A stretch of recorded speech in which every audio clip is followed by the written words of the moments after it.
गजपति जिलार उन्नति और ग्रामीण विकास ପାଇଁ मोहन सरकार सर्वदा तत्पर। एने गजपति जिला भारतीय जनता पार्टी जिला कार्यालय सांबादिक सम्मेलन में कहिसेंति पूर्वतन विधायक तथा भारतीय जनता पार्टी राज्य उपसभापति के नारायण राव और जिला सभापति नवकिशोर सबर गत किछि वर्ष हेब काशीनगर ब्लॉक बधवा पंचायत और आंध्र लिहुरी मध्य यातायात समस्या समाधान ପାଇଁ बंशधारा नदी उपरे एक सेतु निर्माण आवश्यक थिला। तेबे यह अंतर राज्य निर्माण कार्य हेतु केन्द्र अनुमति सह उभय राज्य सम्मति आवश्यक। सांबादिक सम्मेलन मुख्य उद्देश्य होची आमर मोर बहुत दिन बहुत वर्षर डिमांड थिला गोटे ब्रिज आमर काशीनगर पाखरे ईदिटी पाखे ईदिटी टू आंध्र बॉर्डर को गोटे ब्रिज करने मोर बहुत चेष्टा थिला। कहीं जिते बेले central government interstate bridges proposal आसला बेलू मुझे सांगे सांगे 5 वर्ष तले गोटे प्रपोजल देती सिटी आबे सैंक्शन होती बोदरा बतवाटू लिहुरी पाखे से सैंक्शन होती। तेणु आपण मान जरिया मु आरडी मंत्री को आम मुख्यमंत्री को धन्यवाद देवी।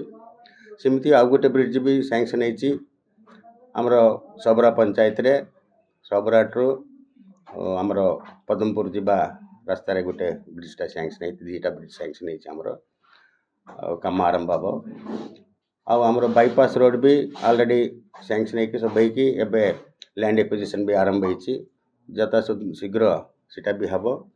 तेणु ये 3टा काम जो बहुत दिन है डिमांड रही बहुत माने आम बहुत चेष्टा भी कलु किंतु जल्दी करूँ जहाँ हो एवं से आरंभ हो गला। आमर जोटा माने लॉन्ग डिमांड थिला इंटरस्टेट बॉर्डर ब्रिजटा भी सीटा भी हो जाइए। तेणु आपण मान द्वारा मानवर मुख्यमंत्री को मानवर आरडी मंत्री को मानवर पीडब्ल्यूडी मंत्री को 3 जन को भी धन्यवाद देवी। तेणु नारायण राव विधायक थिबा समयरु प्रचेष्टा करी केंद्र सरकार समेत उभय राज्य सरकार सम्मति आनिबारे सफल हेबा सह वर्तमान एहा निर्माण रे बाट भेटिछि। एथिसहित गोसाणी ब्लॉक अंतर्गत सोबरा पंचायत रे सोबरा ठारू पदमपुर मध्य एक पोल निर्माण करबा पई राज्य सरकार ग्राम्य उन्नयन विभाग चिठी करिछि।